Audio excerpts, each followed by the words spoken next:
Hello and thanks for tuning in. Today we're doing a next business day PS5 HDMI port placement. As you guys can see, I've already removed the bad port.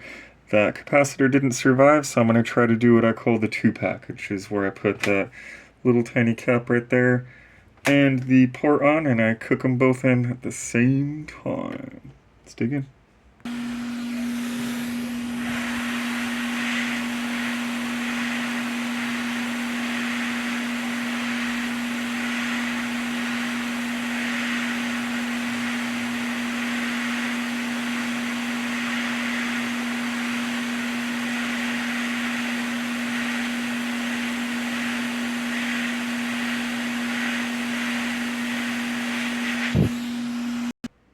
There's the post. I'm trying to hurry up, I'm getting bombarded. Let's pull through up and test. And yes, I took care of a deep cleaning and the liquid metal.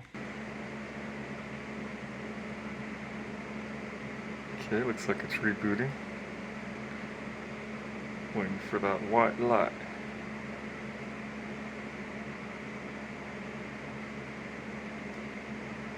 Alright, we're back in action. Be sure to like, subscribe, and comment. New videos dropped every Sunday.